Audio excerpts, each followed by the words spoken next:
Welcome to One Word a Day. I'm Sophie, your pilot into the universe of Chinese. In the past few days, we talked about the Zen vocabulary. And from today on, I'm going to introduce you 4 core skills or activities you do when you are regarded as the educated person in ancient Chinese society. And of course, you don't need to attend to manual labor. These are the class that kind of leisurely, have leisure time, and how they spend their time. So there are 4 activities that was noted down, and 琴棋书画, okay, and these are heavily formulated way or expression in our language, and so that everybody knows it's like, okay, in the West that we have 10 commandments, right? It's hard to remember 10, but the Chinese, first, we get rid of the non-essential. We only boil down to 4, and we formulate it in a certain way. It's kind of codified in our language, like nobody even need to think about it. And we just pronounce 琴棋书画always in the sequence. And everybody remembers it. Everybody knows it. And that's how, I guess, the language, the charm of Chinese language, like we do actually preserve a lot of ancient practice just through the language code. Okay, qin is the first skill you need to master, which is a playing music instrument. And this music instrument is guqin specifically, which is a plucked string instrument that was originated in China, invented about 3,000 to 4,000 years ago. Many famous people, kings, queens, legends, played this instrument. And then it was passed down through generations. It was started as 5-string. And some of you may know that Chinese tonation. So on the piano is 12 keys, right? 7 white, 5 black. And that's how Western music were organized. But Chinese music, the pentatonic. So it's a 5 tones, 宫商角徵羽. Okay, in one of the episodes, I think I talked a little bit about that. So it's 5 tones, so 5 strings makes sense, right? But later on, some king or ruler at the time came out and said, no, I want 6. So add 1, and later on, another king said, oh, I want 1 more string. So it ended up with 7. And I guess 7 kind of crowd out the board surface, because otherwise the whole structure of the qin have to change. So 7 was the max amount, and that was how it was inherited to today. Guqin, 7-string plucked string instrument. Okay, and when we talk about guqin, people have to represent this instrument in a certain way that's quite visual and quite accurate.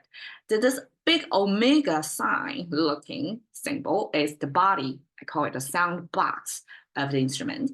And then this 3 horizontal lines connected on 1 vertical line. That vertical line is the string itself. And the 2 ends of the string, simply the attachment point of the string, fix it onto the board. And then the middle vertical line, and you can see it's proportionally not in the middle, it's on one side of the string.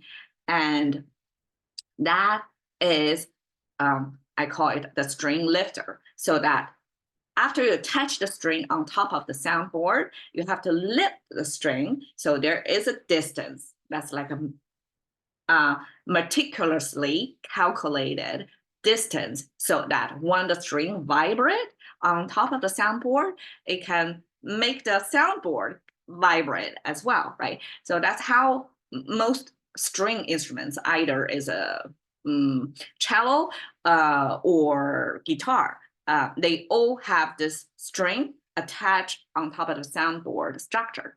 And then this line, vertical line, poking, not poking actually, going upward, I think that represents the sound hole.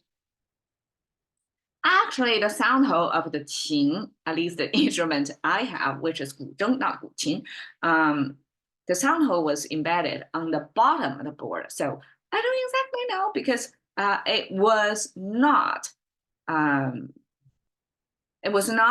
visually correct location of the sound hole.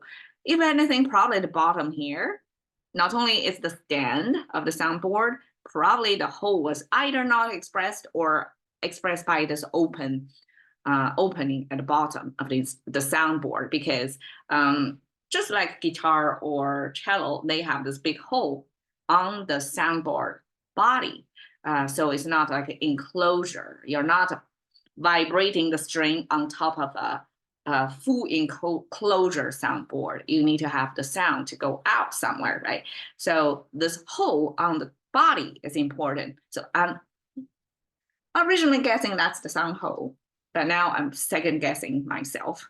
In any case, we have two strings represented here, but Chinese oftentimes don't, like, we only draw 3-finger hand symbol, 3-toe foot symbol. So for things that are multitudes, and we know it's exactly 7 string and it used to be 5 string now, that this 2 string represented here doesn't mean there are only 2 strings on that. It means multiple strings on top of that. And that's how it was played. And so I just need to figure out what this thing representing. But in any case, it was the ancient representation. And you can see simplified Chinese kind of do this to that. It doesn't really, I mean, this means king, and it can also mean jade. And now it's a string over here. It's so confusing if you look at the simplified Chinese like that. But over here, it makes total sense. Like structurally, that's physically how qin was made of. And this is how the instrument is looking. Somebody putting on imagined ancient costume and playing it. And most of the time, I mean, of course, leisure class, and it was patriotic society. So men mostly play that. And this is how you do it. And I would imagine this is the raising of the string so that there is this gap, and so that it can vibrate. And it doesn't have a kind of a stand of its own. So as you can see, the player is placing the instrument on top of a low standing table. And interestingly, in ancient times, people don't sit on chairs.